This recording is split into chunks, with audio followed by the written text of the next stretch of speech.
They were the first big animals to fly. But their bodies were so bizarre, it's hard to imagine how they got into the air. They were pterosaurs, and they owned the skies for 150 million years. I'm blown away by these animals. Pterosaurs are probably the weirdest animals that live on this world. They are the closest things to living dragons the planet has ever seen. They're not birds, and they're not bats. So what in God's name are they? They're impossible animals. They're reptiles, and yet they're flying around. How on earth could these animals ever fly? And can they fly again? Now, join the quest to build one. Hunt for evidence that unlocks the mystery of their flight. Piece together clues that may lead to the largest creature that ever flew. Come face to face with the monsters of the sky.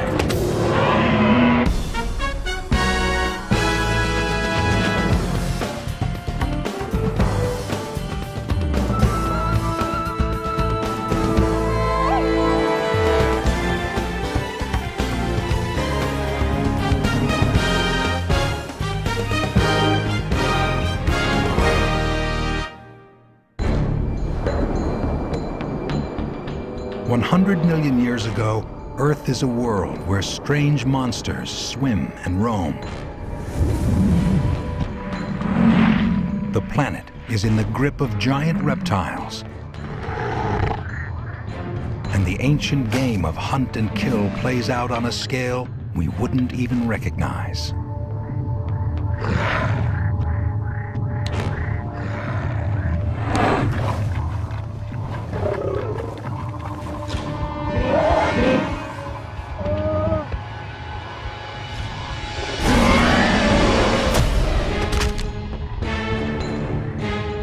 But there is another dimension to this world, often overlooked but more remarkable. It's the realm of the most mysterious creature of them all. Pterosaurs. Flying reptiles, some bristling with teeth.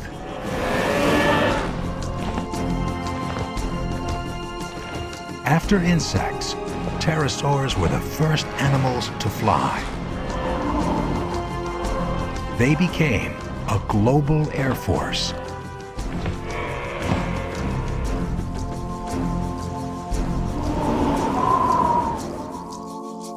Pterosaurs appear abruptly in the fossil record 220 million years ago. We don't have a clue about how they evolved.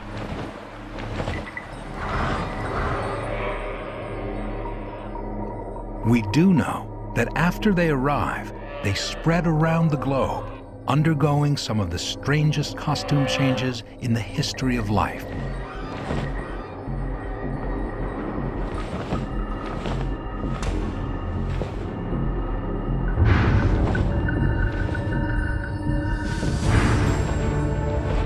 Some had short tails, others long. Some were as small as a sparrow. Others were giants. Many were covered with something like hair and sported crests as if out of Mardi Gras. They had outrageous jaws, fine-tuned for hunting. But for all their variety, it's flight that defined them. Somehow, these long-necked, gawky creatures not only figured it out, they perfected it. 220 million years ago, this skill set them apart from every other large creature. Birds didn't even exist yet. Pterosaurs ruled the skies.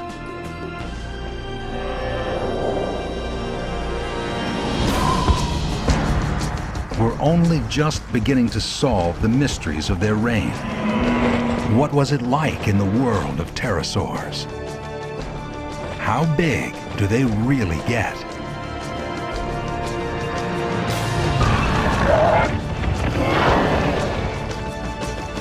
And how does an animal that looks like a broken umbrella get its ungainly body into the air and actually fly?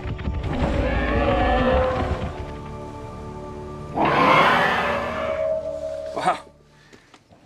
Now, an unprecedented rush of fossil discoveries from all over the world is giving us answers.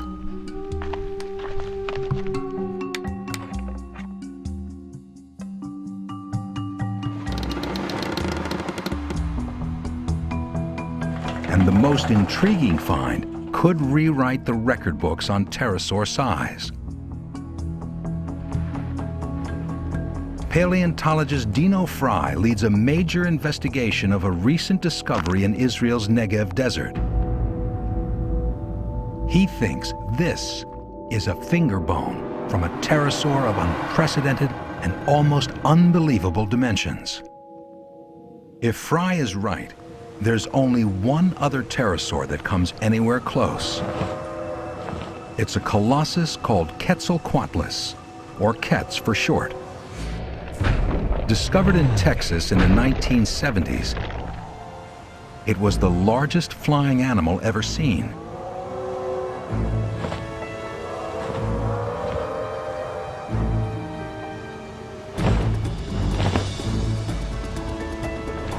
This monster soars over North America for millions of years.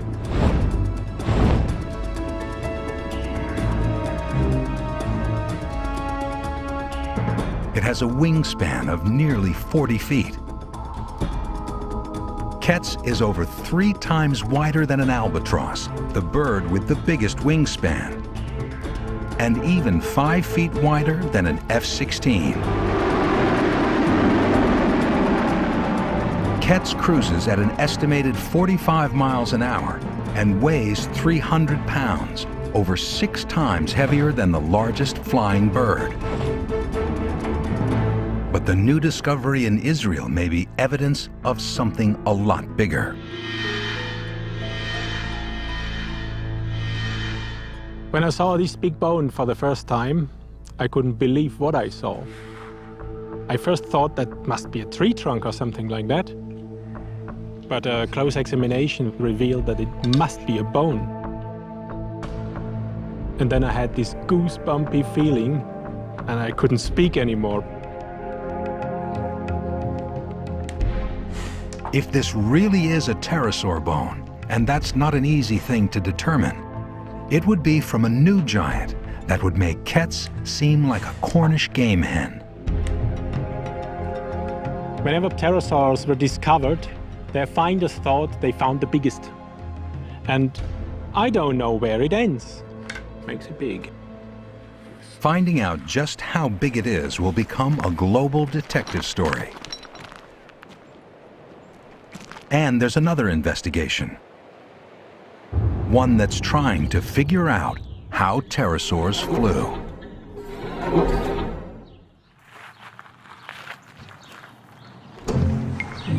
Hi, guys. Hey, Margot. Led by Dutch engineer and Stanford professor Margot Gerritsen, a team will try to build a model, a lifelike flapping pterosaur that can actually fly. And there are instructions for building a pterosaur. They're written in stone. You have to get everything from the fossil record. So it's fascinating to try to put it all together like one big puzzle. It was a beautiful design, something that's extremely hard to duplicate. It's gonna be real challenging, Paul, because if you... To figure out how pterosaurs flew, we will have to understand the strength of their bones and how they moved. The shape and construction of their wings, and how they flapped to create lift and thrust to power their flight. The Stanford model is at an early stage, more airplane than animal, but it will become realistic. As the team first builds it, 5, 4, and then tries to 3, keep it in the air, 2, 1. Here we go. their goal is to solve one problem. What are the flight secrets? of the first large animal to take to the skies.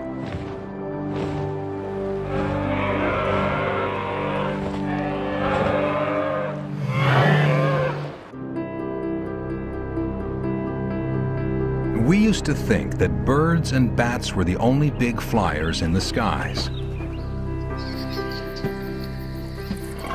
But a strange discovery near Solnhofen, Germany, shattered this myth. This limestone quarry is a huge evidence locker, loaded with clues about life in a shallow lagoon 150 million years ago. Less than 250 years ago, a quarryman found something baffling.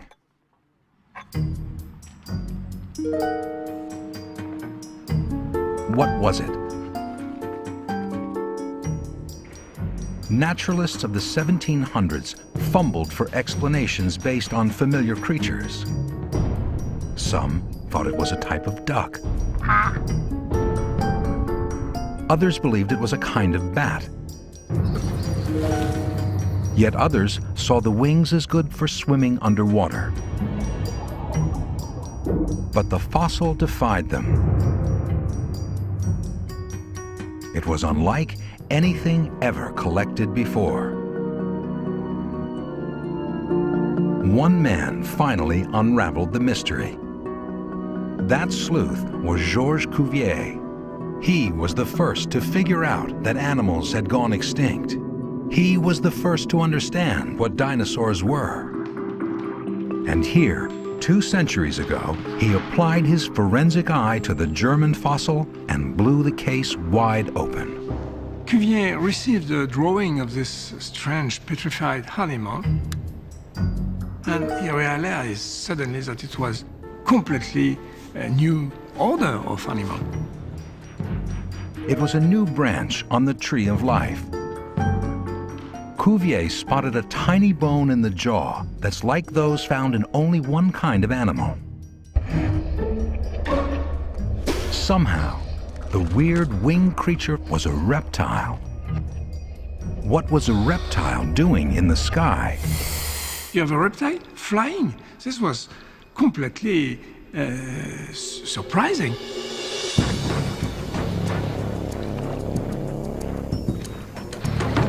How could a cold-blooded, lethargic beast like a crocodile launch its bulk into the air?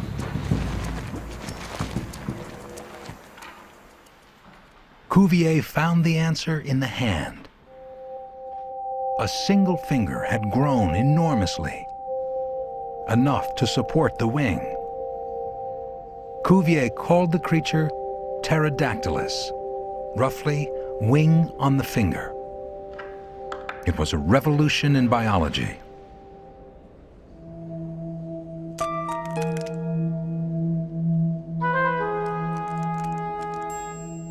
Cuvier could only imagine what it looked like when it took to the air.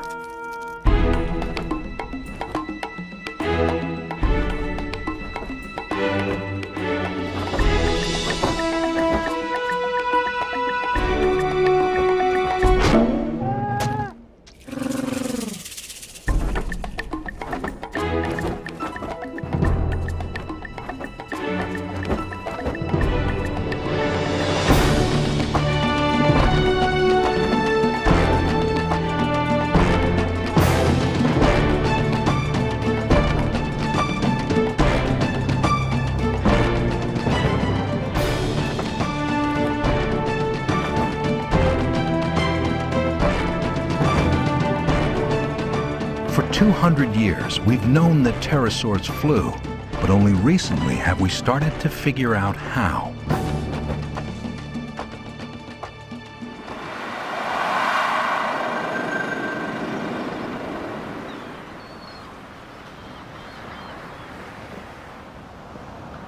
It's easy to overlook what an incredible amount of skill it takes to fly.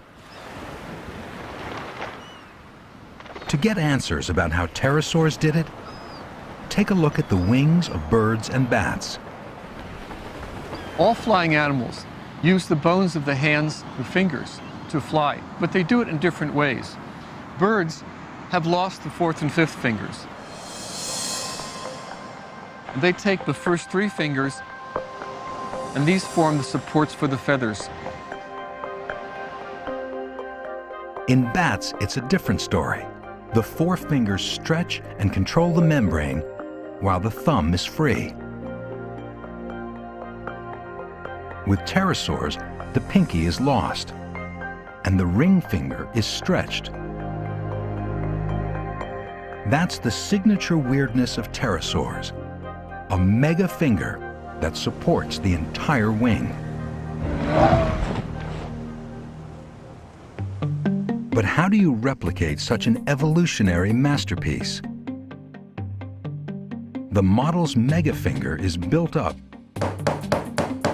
with layer after layer of thin carbon fibers.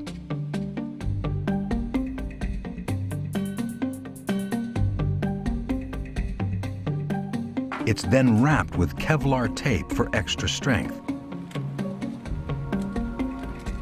And now, the model has its own flexible and nearly unbreakable megafinger. But how did the wing it supported generate lift?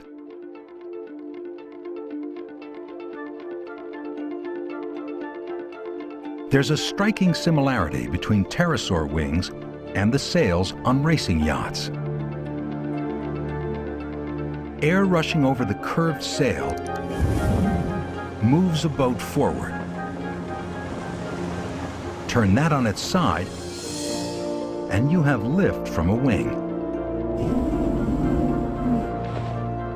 Now we can calculate the lift of any pterosaur, whether the size of a sparrow or the size of a jet.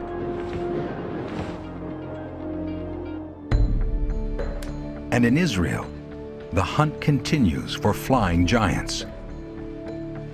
Dino Fry is now convinced that this big new fossil is a pterosaur bone.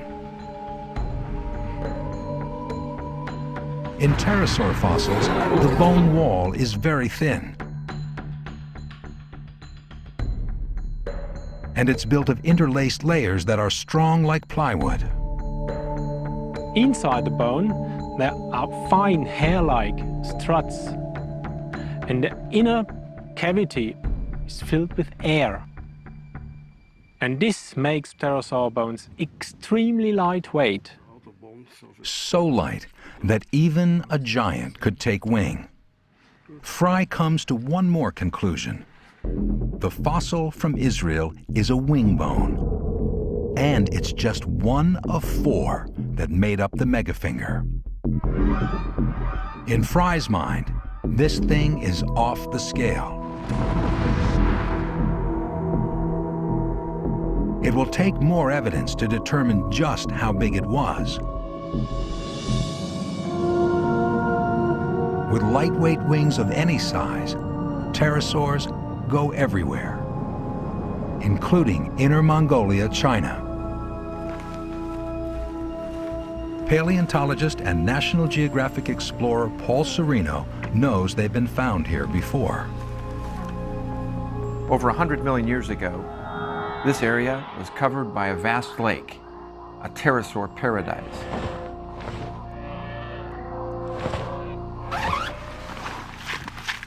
Since pterosaurs are best preserved near water, Serino looks for traces of them in the ancient lake bed, which is turned to rock. You pick up a rock, first thing a geologist wants to do is break it.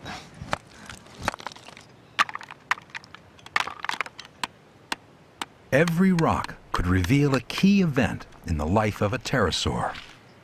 You can see individual events that probably represent storms on an individual day 110 million years ago that covered up animals that died earlier that day and maybe the day before. Hey, Paul, we got a fish. Take a look at this. Ha! He'd like nothing better than to find a pterosaur fossil. Little fish there. But he's only finding pterosaur prey, fish. Still, it's one more clue about this baffling flyer.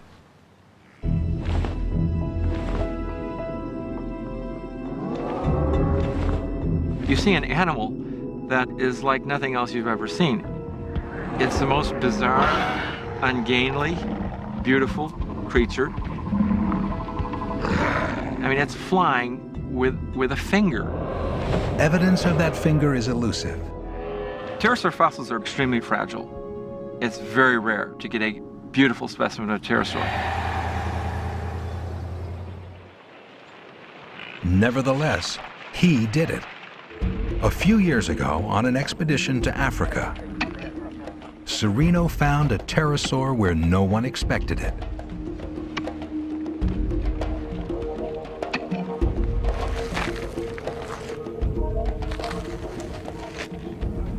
And every once in a while, you walk into an area and you find something that could take years to find. It's a pterosaur bone, probably a wing bone. Because pterosaur bones are so unusual, we decided to go and collect that one. I left a group of students to do that, and it was taking them an awful long time. Finally, they reported back that, well, it had sort of grown. They had this folded wing finger measuring, the length of a human body. So it's missing this end, but this end. Pterosaurs are virtually unknown from Africa. There were just bits and pieces recorded, and it really was an incredible discovery. Before this expedition, major pterosaur discoveries had come from Europe, China, and the Americas. The discovery of our African pterosaur showed they had a global reach. They truly conquered every continent. Pterosaurs were a worldwide force, but they faced threats. One may have come from the jaws of an African superpredator. Because on the ground, pterosaurs were sitting ducks. When Serino found his pterosaur, he also found fossils of a heavyweight predator called supercroc. This is Sarcosuchus, the giant crocodile of... Its jaw alone measured over 6 feet. One huge skull. Did pterosaurs clash with this giant? Each may have hit where the other was weakest. Pterosaurs may have gone for easy pickings in the supercroc's nest. And the croc probably attacked when the awkward pterosaurs were on the ground.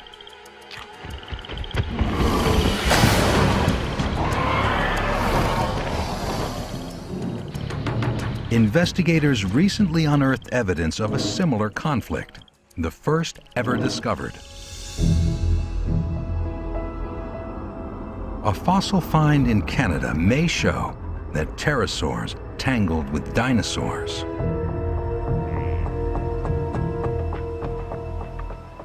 Dinosaur Provincial Park was once a North American Serengeti.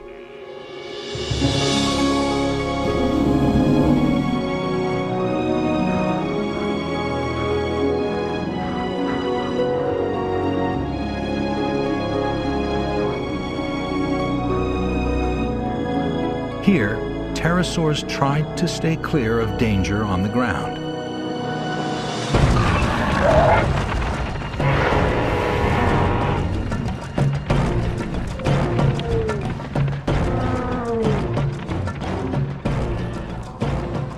But they had to eat, and that meant landing.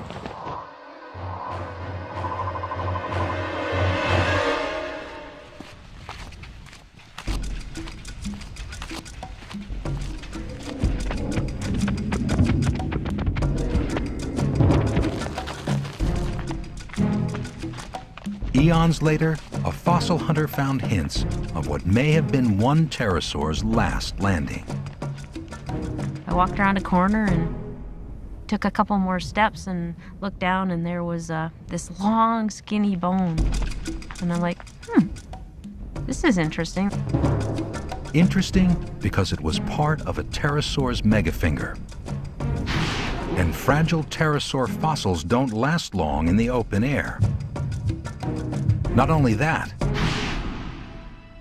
the first bone led to several more, and then to a kind of smoking gun. A tooth from something like a velociraptor sunk to the hilt in the pterosaur's shin. What happened?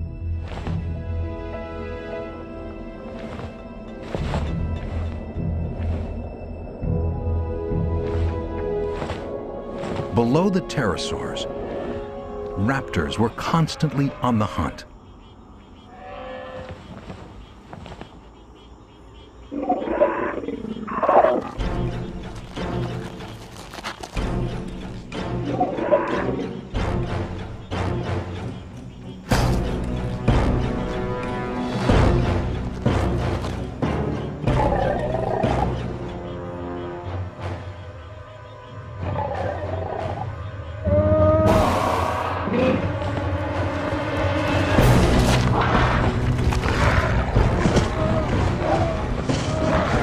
On the ground, pterosaurs were vulnerable. Their power was in the air. Flying was their ultimate survival tool. Pterosaurs dominated the skies, and they did this for 140 million years, which is a tremendously long period of time. Primarily they did this because they were the first to get into the skies. Before birds evolved, pterosaurs had the skies to themselves for 70 million years. They spread across the globe and morphed into a wild variety of forms. Aside from the power of flight, they had another thing in common. Pterosaurs were incredibly effective predators. They could gobble up almost anything they could find. Their jaws tell the story of what they ate. We know of a lot of pterosaurs have no teeth in their jaws. It's quite possible that they were scavengers, and perhaps in some cases they fed on the bodies of dead dinosaurs.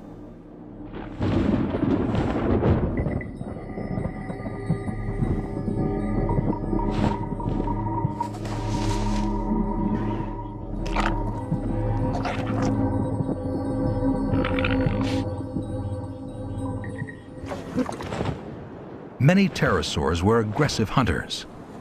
Some were able to snag their fish on the wing. These big, long, sharp-pointed teeth basically are the tools of a fish catcher who wants to make darn sure that he grabs his prey when he sticks his beak into the water. One kind of pterosaur used a sieve of 1,000 teeth to strain for crustaceans. Other pterosaurs have long, sharp-pointed jaws which they use to lever shellfish off rocks or pluck them out of the sand. For all their variety of feeding techniques, pterosaurs were often found by water, shorelines, rivers, and lakes. And water wasn't just a place to eat, it was also a place to be eaten. Tylosaurs, giant marine reptiles up to 50 feet long, lived in prehistoric seas. Above them flew the nyctosaur. Its freakish 3-foot-tall head crest, as big as its wing, may have supported a kind of sail. To find prey, the nyctosaur had to fly low.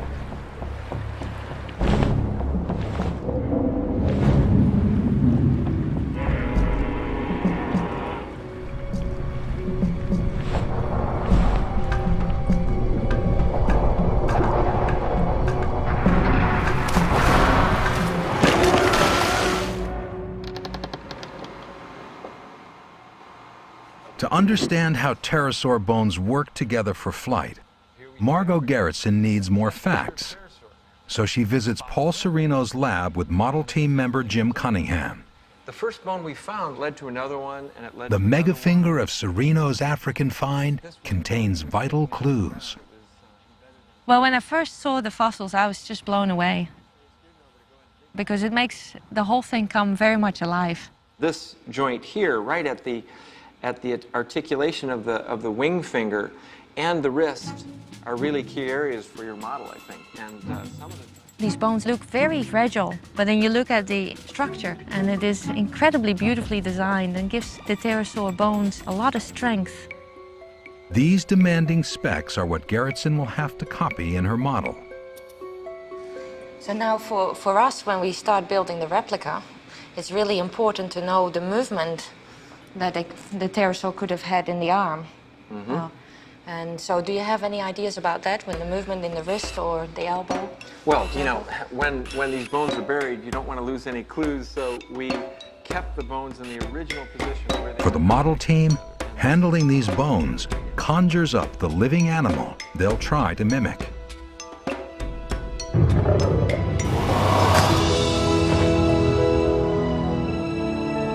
Its success in prehistoric Africa hinged on its extraordinary flight control. The 16-foot African pterosaur cast its shadow on duckbills. It cruised over prehistoric turtles.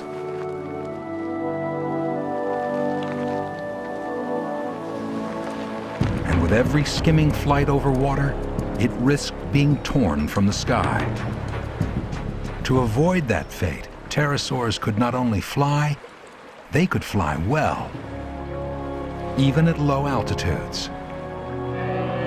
We have evidence of these aerial skills, and not from a new fossil wing, but from ancient tracks preserved in stone.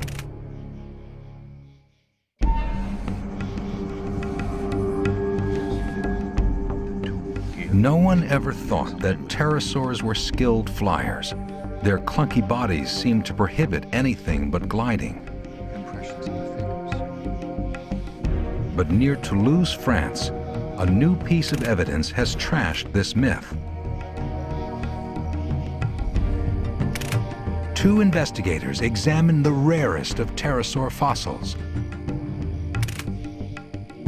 Not petrified bones, but fossilized footprints.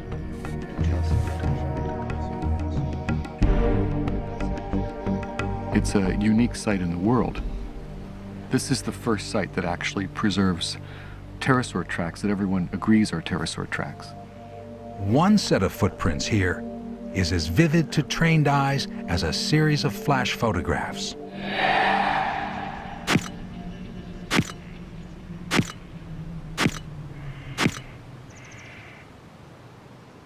It's the only known record of a pterosaur landing. And how a flyer lands reveals how well it controls its flight.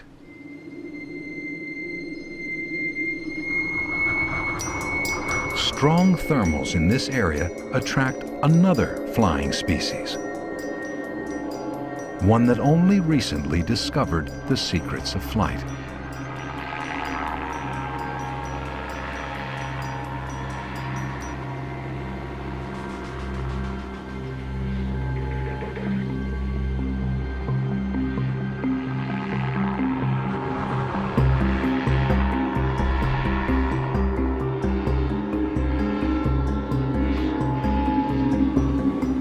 Paragliders have excellent flight control.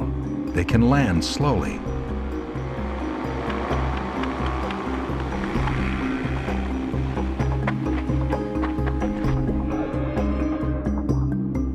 What about pterosaurs?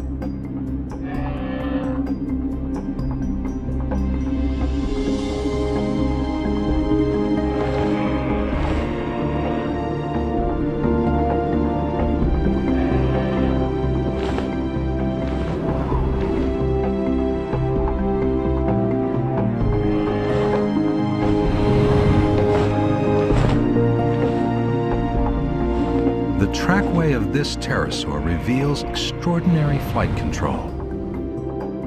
It touched down slowly.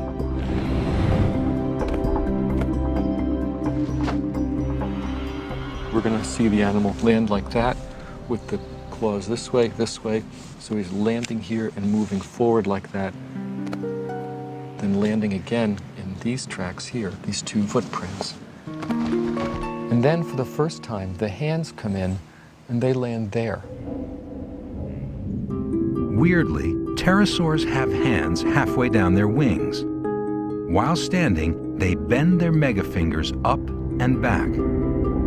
This trackway reveals a key fact about pterosaur flight. They didn't make a running landing as many birds do. They slowed themselves down during final approach. So there's basically two ways it can do that. It can glide down, stall with its wings, and drop.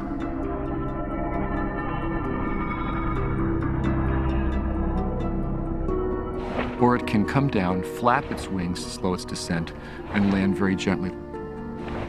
We're not exactly sure how pterosaurs did it, but it looks like they were pretty capable of flapping their wings to slow down like that. So pterosaurs used their wings as brakes. They weren't clumsy flyers after all. These are animals that flew very well and were very adept in the air. The unique landing track also helped solve another mystery: how pterosaurs walked. On two legs, like a bird. On four legs, like a bat. Or did they scoot on their bellies, like penguins? Because their forelimbs were so long and their hind limbs were shaped so much like birds, I reasoned that they probably would have only walked on two legs, their back legs. But in fact, these tracks showed that they did walk on four legs. You're wrong all the time in science, that's all right.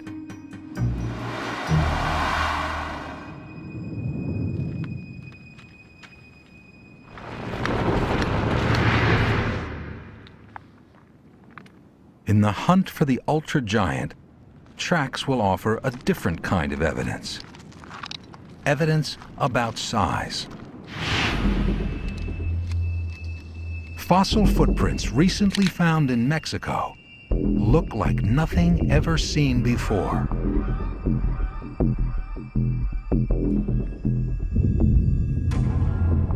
When we saw these footprints, we could not believe what we saw. We saw footprints of a gigantic flying reptile. The first reaction, we just stood there, and we stood there with our mouths agape. Nobody could speak, actually.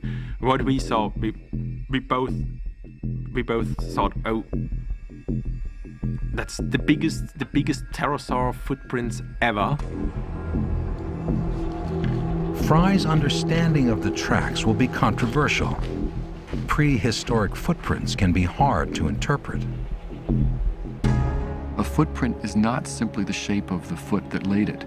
It's also what condition the ground was, and it's also the kind of motion that an animal makes. The Mexican tracks have a very elongated type of footfall. And this would appear to be the sort of thing that a pterosaur would make, but it's also the sort of thing that any kind of animal would make if it walked in really mushy ground. But the hand and foot outlines are so different that Fry concludes only pterosaurs could have left these tracks.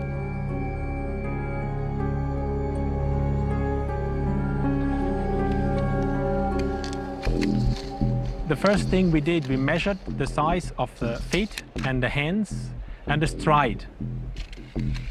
Each print is 2.5 feet long. That's a size 72 shoe. But the wildest part is yet to come. At first, it looks as if one print is following another, but Fry thinks these tracks are only those of the left hand and foot. The right prints lay buried nearby. That would mean this thing has a stance nearly 15 feet wide, about the distance from the free throw line to the backboard. The evidence suggests the hip of this monster is just about as high as a basketball hoop. To Fry, the case for a record-breaking giant is coming together. But where does the huge fossil in Israel fit in? Is it somehow connected to the Mexican trackway?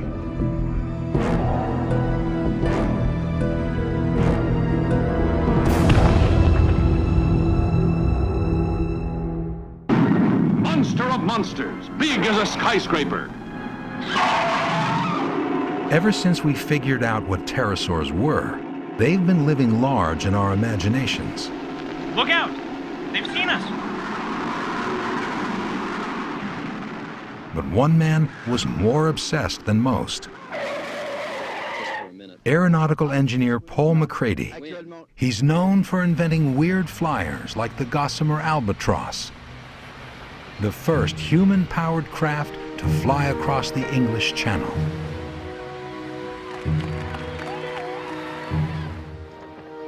Captivated by pterosaurs, McCready set out in the 1980s to make the giant, Kets, fly again. His team's biggest challenge was flight control, especially figuring out how to steer. Fossil expert Kevin Padian advised the project. They thought it really had to have a tail, and it didn't have a tail. But instead, they were very clever. This animal had a very long neck. So they used the neck as the way to balance and steer the animal. But that's not how real pterosaurs did it. And even with this compromise, sometimes it crashed.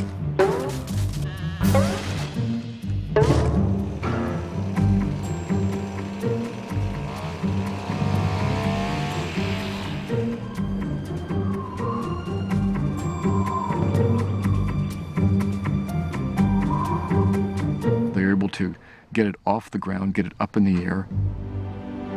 It was fantastic at the time. We now know pterosaurs mostly relied on their incredibly sophisticated wings for steering. McCready's wings weren't up to the task. They were an unlifelike, rigid carbon fiber. His solution to flight control was aeronautical. He created an airplane in pterosaurs' clothing.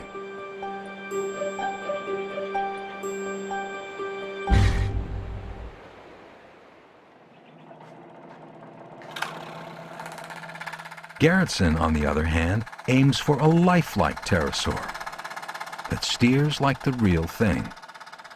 Really what's helping us most is that we know a lot more about pterosaurs. Because lots of fossils have been found, we know much more about how they were built. Take the head. Fossil evidence shows that pterosaurs like this flew with their heads angled down, not parallel to the ground as McCready's model did. A lowered head makes flight far more difficult to control.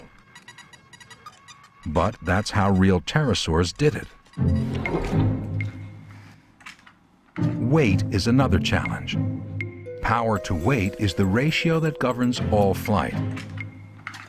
And here the model has another advantage: new super light components. The batteries are a lot lighter and very powerful, and that's helping us a lot.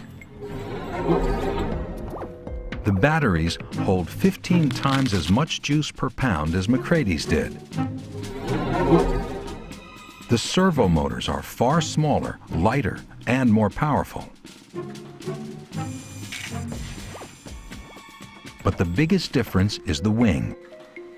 The goal is to solve the steering problem by copying the complexity of a real pterosaur's wing. McCready's wing had only a single moving joint, the shoulder.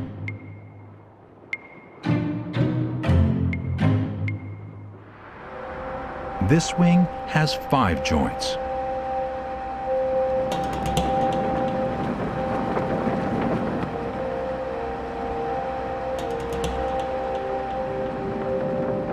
Now these lifelike wings are ready to be tested. Mounted on the fuselage of a remote control airplane. They'll fly at about 25 miles an hour, the estimated speed of the living animal. Like a kite, the wing membrane fills with air, taking on an airfoil shape which produces lift. The membrane's filling very nicely, And so hopefully that means we'll get a bit of lift out of it. This is the first chance for pilot Michael Luvara to practice steering. To do this, he uses a model airplane radio controller. Just like a real pterosaur, he reacts to the wind by adjusting the shape of the wings. Luvara is filling in for the pterosaur's brain. In this controlled test, the wing membrane works. But untethered, up in the sky, will it fly like the real thing?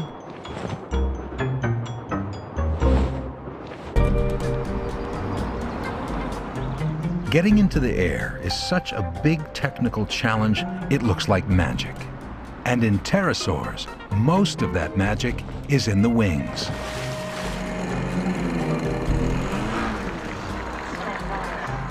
At a runway for remote-controlled aircraft, the model's wings are about to be tested. At this stage, though, the model is only part pterosaur. It still needs an airplane tail to steer, and it uses a propeller for takeoff. It may look crude, but it boasts one of the most sophisticated wings ever built. Based on clues from pterosaur fossils, there are 5 movable joints inside the wing for steering. The shoulders rotate. They can also sweep forward and back. The wrists can also rotate and sweep, and the wing can bend at the elbow. Now the object is to experiment with them. That's the one thing that we're trying to figure out with this replica right now. Which of the joint motions are really critical for control? The answer was wired into the real pterosaur's brain, so Luvara will have his work cut out for him. Here we go.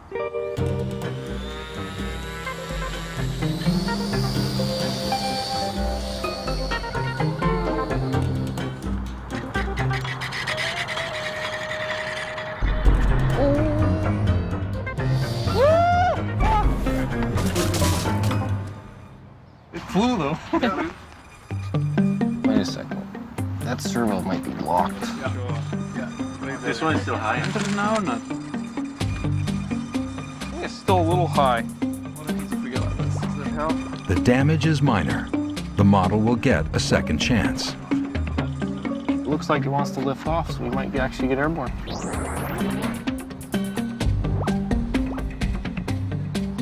Constant tweaking is what it will take to fly like a pterosaur. It is a challenge. It's certainly like flying a ball, and you got to keep on balancing on top of the ball. Something wrong with the elbow, so that's better. Okay, here we go.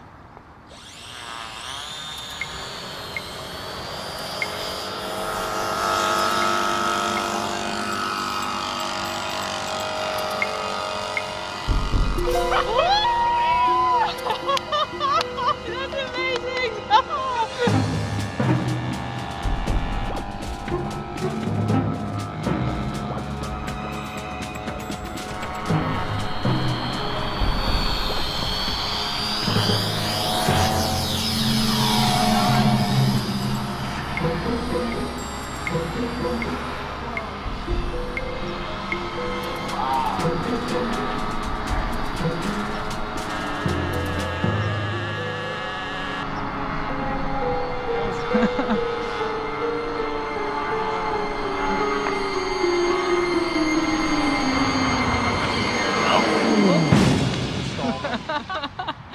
Oh well. Luvara couldn't react quickly enough to keep the model in the air. I would have loved to make it all the way around, but I think we need to do a little more work. Oh my goodness. Still, it's a breakthrough.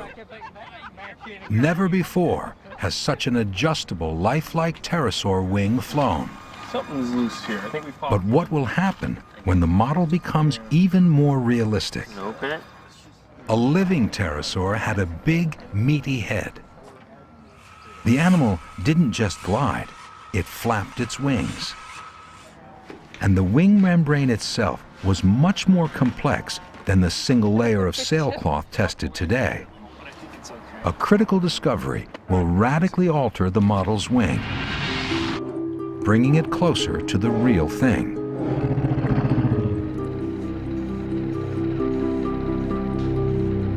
In the 1800s, in Germany, bone hunters found a remarkably detailed fossil. Hidden inside, the defining feature of pterosaur wing membranes. Pterosaur wing membrane is a unique construction in nature. Layer of stiffening fibers controlled the wing shape. Fibers run diagonally from front to back to stiffen the wing and maintain the airfoil shape.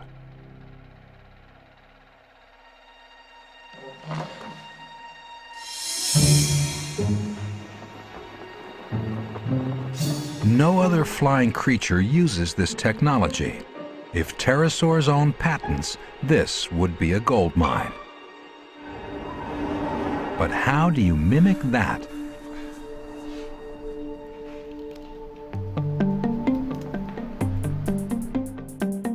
The solution is ingenious. Nylon line. It's the closest thing to pterosaur wing fibers.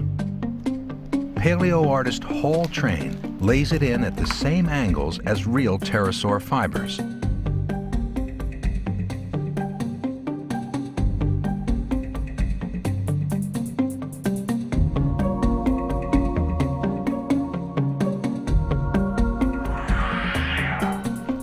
The fibers give a ripstop-like strength to the wing membrane.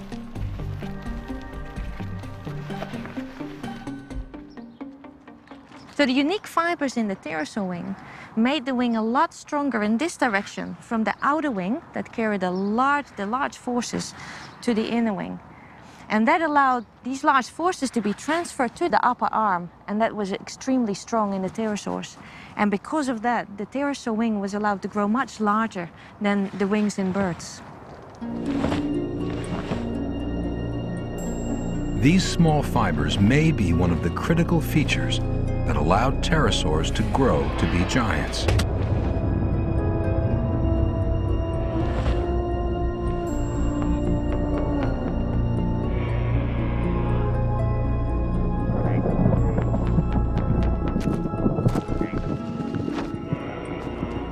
And pterosaur wings have even more secrets. Ultraviolet light allows investigators to see beyond hard bone into soft tissue.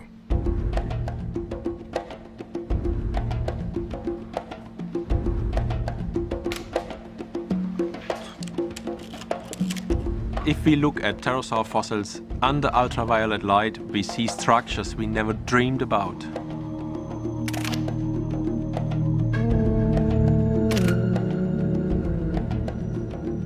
The first revelation, dark canals. They're blood vessels that nourish and cool the wing membrane. Then, a key find. White flecks indicate muscle that could contract or relax to respond to flight conditions.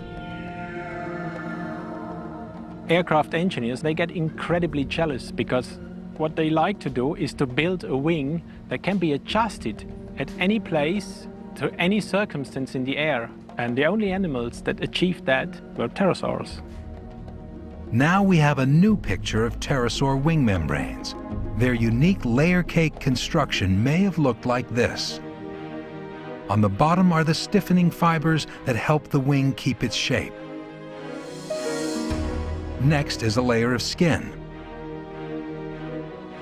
On top of that are the muscle and blood vessels revealed by the UV images.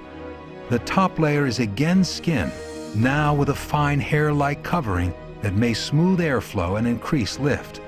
And something in that top layer may have acted as a kind of sunblock. There's one layer that isolates the wing from the burning sun of the Mesozoic skies. The wings of bats have no such protection. Bats, they have the problem of the sun. They have to fly at night in order to avoid sunburn. In fact, many bats would die if they flew during the day. But pterosaurs could and did rule the daytime skies.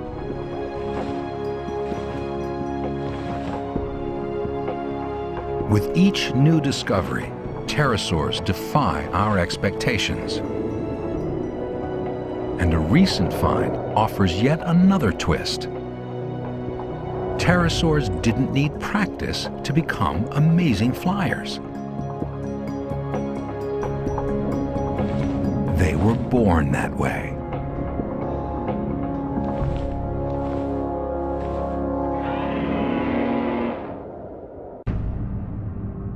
Pterosaurs don't give up their secrets easily.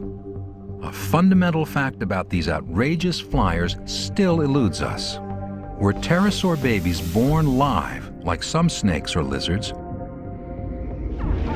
or did they hatch from eggs? This question was answered only recently. In China, 2 paleontologists uncovered a fossil of a tiny, curled-up pterosaur. It was a pterosaur chick inside an egg. The discovery of the egg was probably the find of the century, because this tells us something about pterosaurs, about how they reproduced, of which we had absolutely no information before. It was pure speculation, and suddenly here we have an egg. But we don't yet know when young pterosaurs could fly. Dave Unwin has a controversial theory. Evidence shows that many baby pterosaurs died far from the nest. We find the fossil remains of these individuals miles out at sea. And the only way they could get there is if they were actually flying animals and they got caught in a storm, ended up dead in the water and were buried in the sediments at the bottom. Could pterosaurs have flown right after hatching?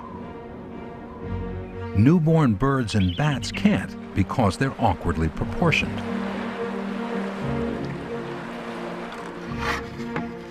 To prove his hunch that pterosaurs could take wing right after birth, Unwin needs more evidence.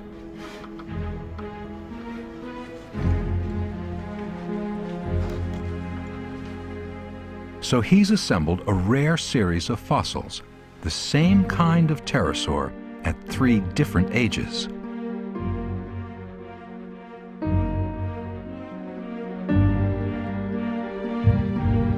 He measures the length of the bones that make up the arm, then those of the megafinger. Unwin finds that the arm and the megafinger grow at the same rate. So the proportions of the wing don't change at all. As a check, he measures bones that have nothing to do with flying, like the beak. These proportions change, so only the flight-critical bones keep the same ratio. The evidence about pterosaur hatchlings now comes together. They have all their forelimbs, they have their wing membranes. These tiny little pterosaurs could fly.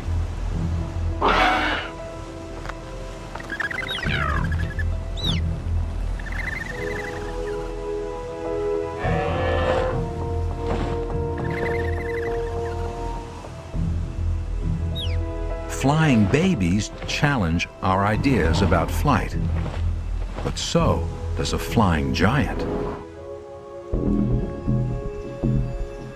Near Israel's Negev desert, investigators searching for an enormous new pterosaur must now corroborate their evidence. Dino Fry thinks they've got a gigantic bone, just one of 4 in the suspect's finger. 8,000 miles away in Mexico, they have giant footprints. Both clues suggest there once was a giant. But are they from the same suspect? If they could tie them together, the case would get much stronger. And that's what they do. By figuring out the age of the sites where the evidence was found, one in Mexico and one in Israel, they get a match. Both are about 71 million years old. But then Fry's case suffers a setback. A new test shows the big fossil from Israel isn't the evidence he thought it was. Under the microscope, a thin slice reveals patterns not visible to the naked eye. What Fry was convinced was bone turns out to be wood.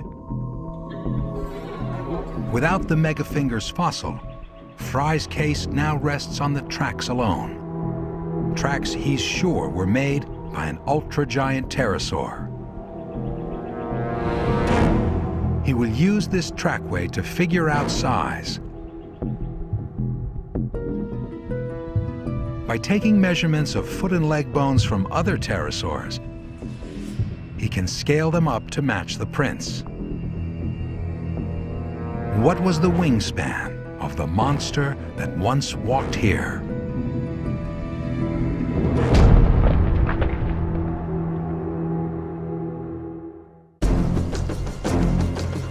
In the quest to understand pterosaur flight, investigators have zeroed in on a weird appendage, the tail. Early pterosaurs had long tails. 50 million years later, they'd begun to shrink. Their wings took up the slack, providing critical flight control. The history of aircraft shows the same progression. Early airplanes required big tails. Now, state-of-the-art craft can manage without them, but only because their wings are so sophisticated. Following the path of evolution, Gerritsen is shrinking the model's tail. But that will make stable flight harder. Now the wings will take on more steering control, just as in the real animal. Now when we're moving the wings back like this, the pterosaur will start to dive down. Where we want to go up again, we're moving the wings forward.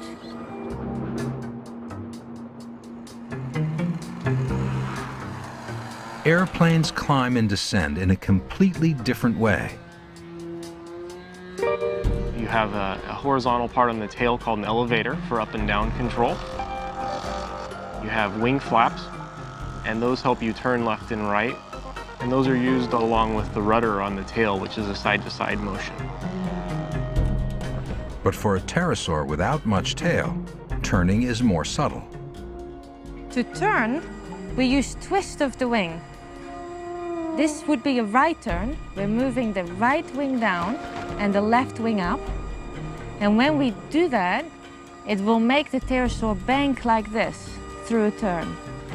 And if we want to go left, we do that same twist the other way around. With its nimble wings, the model is nearly ready for its next flight test. But its body isn't finished evolving.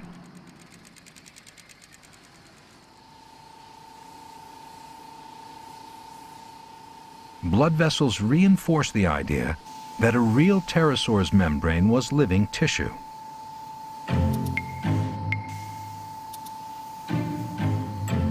Another addition is more than cosmetic. Fossil evidence says the wings had hair. What was it for? It's possible that, like the dimples on a golf ball, that the fur created a boundary that allowed the air to travel faster over the surface and created more lift.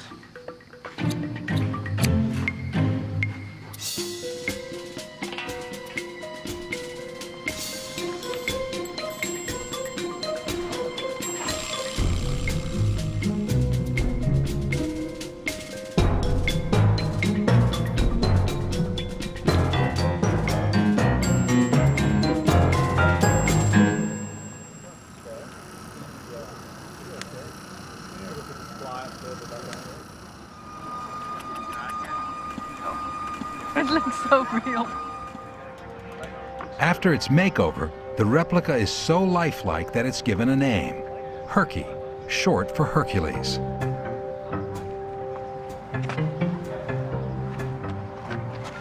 And now Herky gets an accessory. It's something real pterosaurs never evolved or needed, a parachute.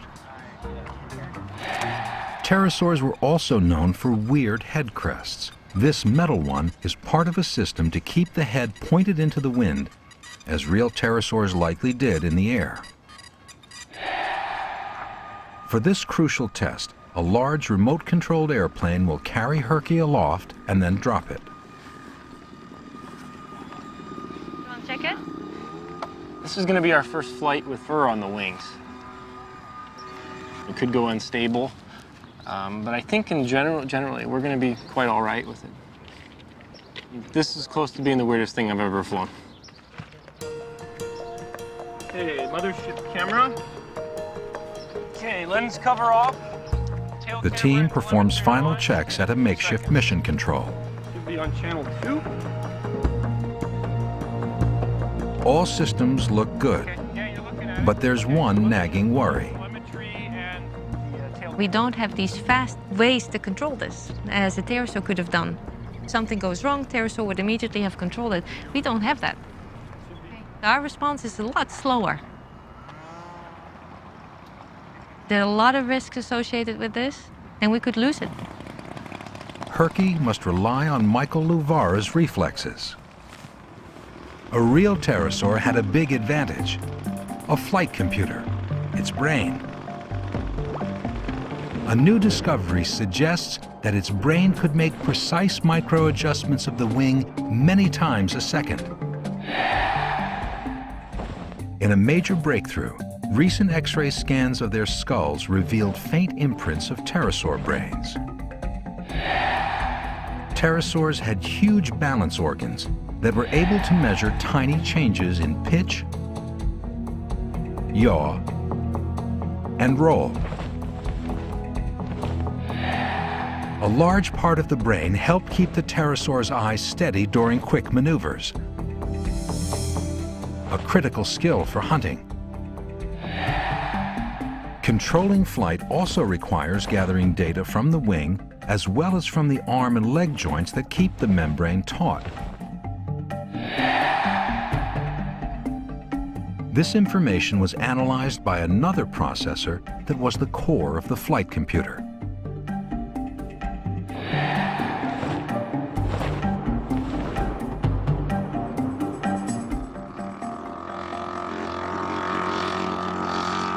Okay.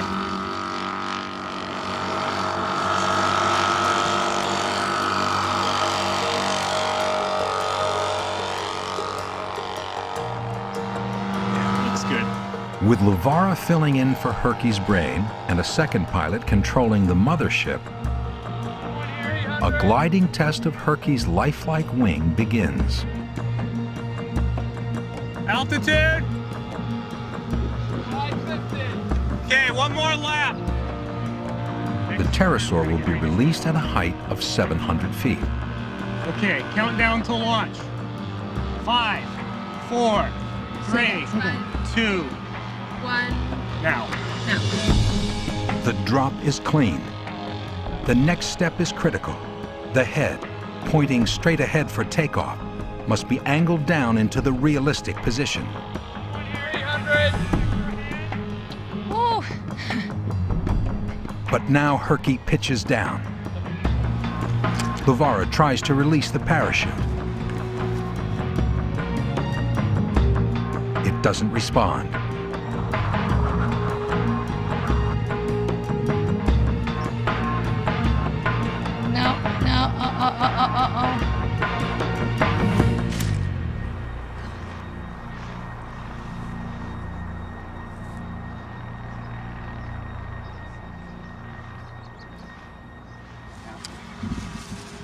Didn't have enough control. Why did that parachute not come up? Herky hits the ground nose first at 40 miles an hour.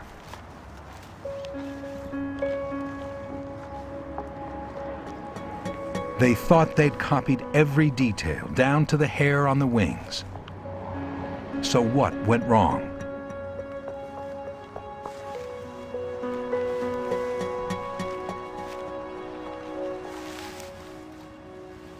Herky was built in 1 year, but it took nature millions of years to perfect real pterosaurs. That's because flight is one of the toughest skills an animal can master. Does Herky have the right stuff?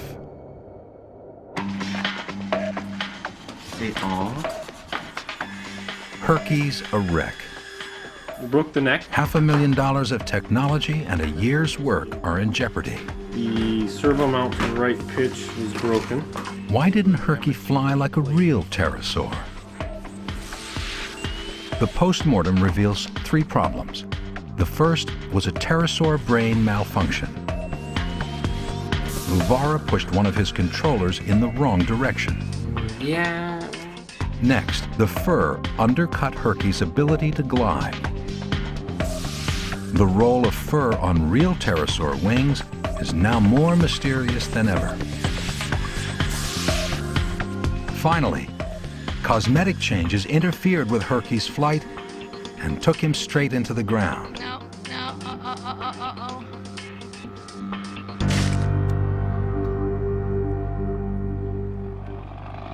Herky is patched up and rebalanced. Good luck, Herky.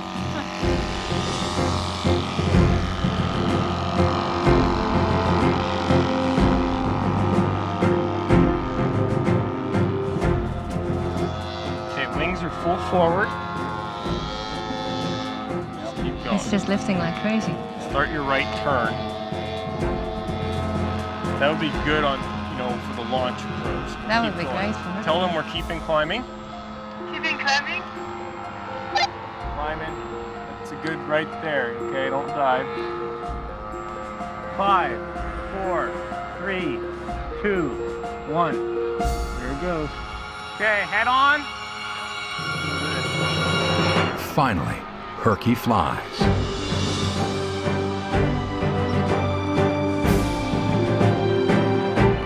Head is looking good. Heads down.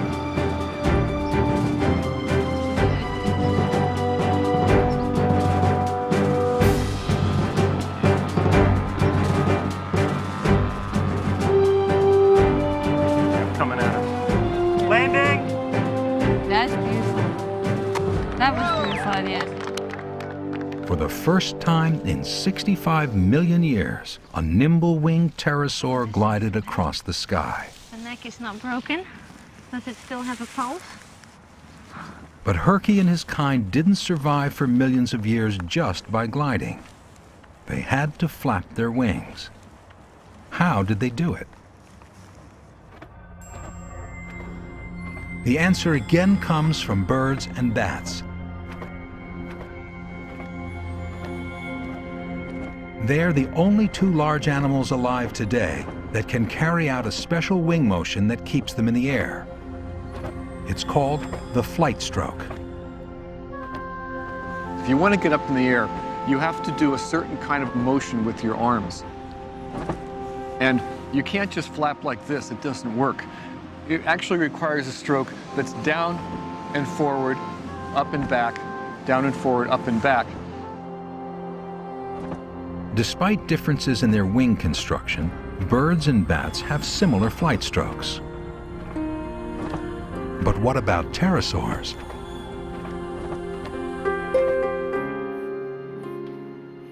Herky's flight stroke is a motion derived from fossil evidence. But figuring out a flight path for the moving wing is only half the problem. How did pterosaurs drive the motion? Pterosaurs had massive flapping muscles. In other words, they had a powerful engine. I was looking at the structure of the pterosaur forelimbs and the hind limbs and could see that their wings were very strong. They were very powerful wings. They had big muscle attachments, and they could make what we call the flight stroke. Pumping wings at high power for a long time is something only warm-blooded creatures like birds and bats can do. They have a racing metabolism, a V8 engine. Taking to the air requires a lot of energy, and it requires sustained energy. If you want to stay up in the air, for safety's sake, you better be able to have a good energy reserve. Otherwise, you run out of gas and fall down in the middle of a big flight. It's not good for you. But pterosaurs were reptiles, and all living reptiles are cold-blooded. Were pterosaurs warm-blooded reptiles? We can't take the temperature of a pterosaur, but we can determine how fast it grew. And fast growers tend to be warm-blooded. If you look at the fine tissue structure of an animal's bones, you get a sense of how fast they're growing. That tissue is laid down differently in slow-growing and fast-growing animals. Cold-blooded animals grow slowly, and the signature of this low-energy lifestyle is engraved in their bones. They don't have a lot of blood vessels to fuel growth. The bones of pterosaurs look completely different. They are jammed with blood vessels that feed fast growth. Their bones show the same kind of tissue structure we see in fast-growing animals. That's very difficult to imagine doing without being something like what we would call warm-blooded today. And there's one more convincing clue. It's a fossil of a pterosaur that had fur not only on the wings, but also on the body. Discovered recently in Inner Mongolia, it comes from an animal with a big motor. Only a warm-blooded beast needs fur to conserve heat. They're burning energy like mad, and they're able to burn that energy in bursts when they really need to. Something about that kind of lifestyle requires a physiology like a bird that is burning fast and hot. Maybe pterosaurs would have felt warm if you touched one. They were everything but like today's reptiles.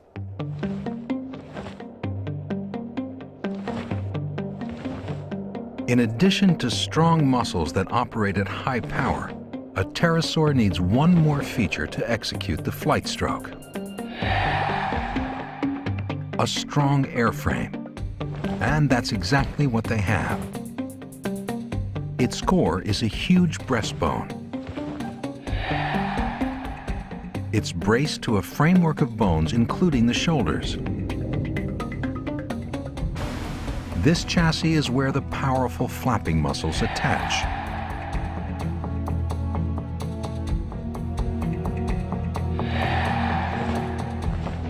This design of muscle and bone makes up the pterosaur's engine. So how will Herky evolve something like that? The flapping takes a lot of power. And there's a big wings, and it's flying at high speed. So we need a big motor. But the motor adds weight. An analysis of the last flight showed Herky was already heavy and descended too fast. Why? All this cosmetics that we put on actually took us back in flight ability. The elaborate head weighed too much. So Herky gets a lightweight replacement. And there's another problem. The paint they applied to the wings. To change the elasticity of the wing. And so what we had to do is to go back to material as still as stretchy as we really needed it. So to fly more like a real pterosaur, Herky has to look less like one. Shaved and in fighting trim, Herky evolves from glider to flapper. On a 300-foot steel cable, Herky gets his first chance to try out his flight stroke.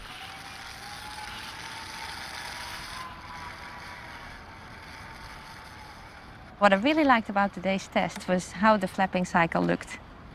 It looks very natural. we have the wings going in and out, as the pterosaur would have done and birds do. And I think that makes a tremendous difference. In an animal defined by its wings, the flight stroke is the key to survival. It let pterosaurs control the planet's skies. It may have even let them fly at birth.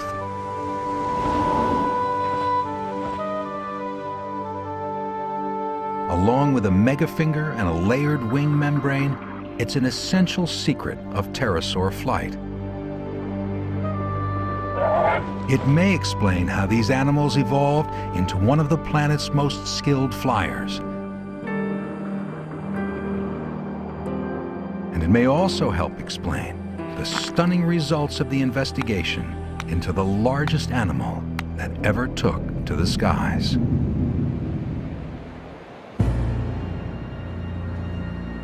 Herky's been worked over, crash tested, and refined. He's as close to a real pterosaur as the team can make him. But is he close enough?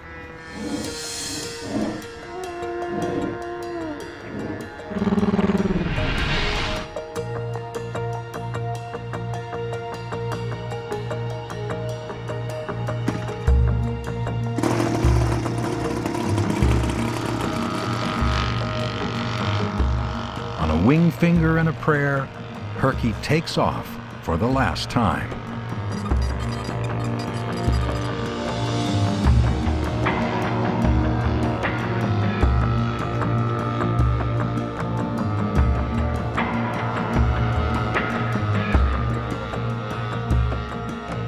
Five, 4, 3, 2, 1. Here we go. Now it's time to flap.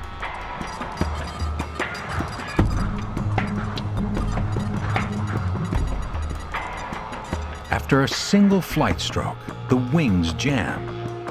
Herky's engine is too weak. He can't even get his wings back to level. Lavara bails out. It worked. About 50 feet, 40, 20, touchdown. Well, it doesn't look too bad. I think the parachute saved us. Yeah. I think we lost our clutch and gearing. Oh, that's it. Yeah, look at that. That's why it didn't flap. I think we were spinning the motor with nothing. Yeah, the whole clutch system came apart. How about that? Oh, that explains a lot. Well, It turns out that Herky was a runt. yeah. Later calculations revealed that his flapping motor had only half the power a real pterosaur would have had. Still, Herky's wings helped rewrite the book on pterosaur flight. I'm really proud of the design of the wings. We built a wing that behaves beautifully in gliding flight. We can control the shape, and by controlling it, we can steer the pterosaur. So that's been fantastic. But the real animals set an almost impossibly high standard. It was only by building Herky that we figured out just how skilled they were. They had the right stuff for flight, and they used it to conquer the globe.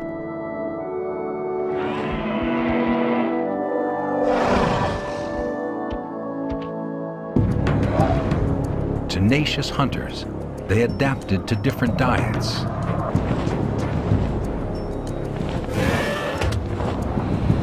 Filtering,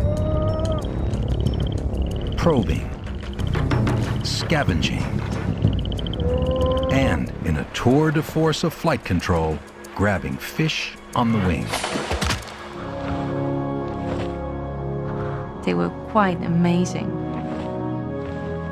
Compared to every living animal that I know, every living flyer or man-made flyer, I think the pterosaurs beat them all.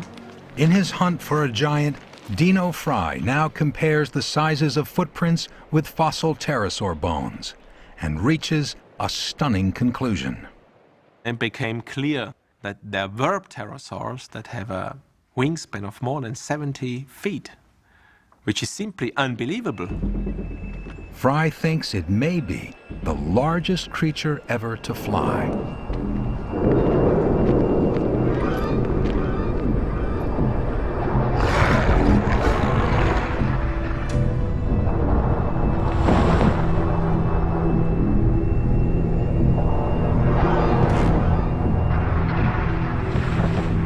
It would have been a monster, more airbus than animal, almost beyond comprehension. Its eye may have been the size of a basketball. Its egg may have been as big as a playground trash can. And its wings would have been so long, it could have almost dunked at both ends of the court at the same time.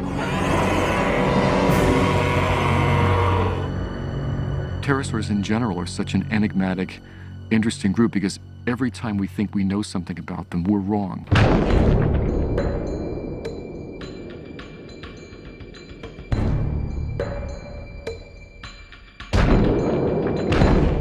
As a pterosaur is scaled up to gargantuan size, weight goes up faster than power.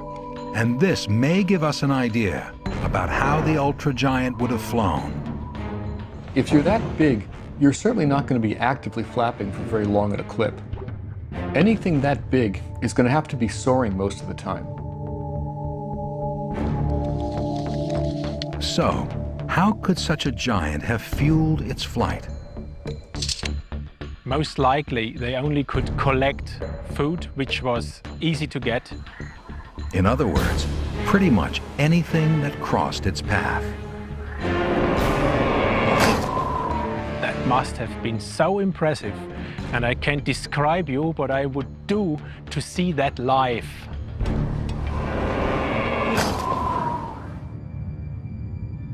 The ultra-giant would have felt nature's force just like any other creature.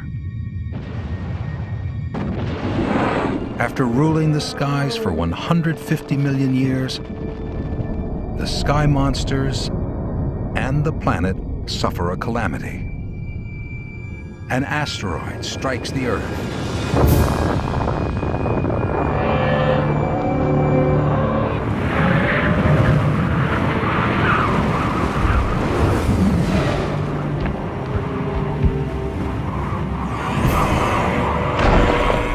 By one theory, the aftermath wipes out the dinosaurs.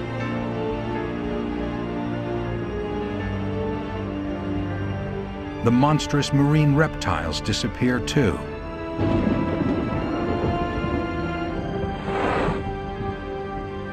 And pterosaurs, master flyers, are gone forever.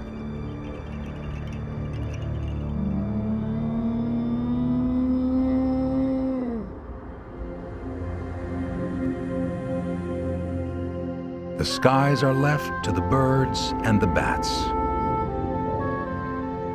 But for all their majesty, they'll never match the grandeur and weirdness of the greatest creatures to ever take wing.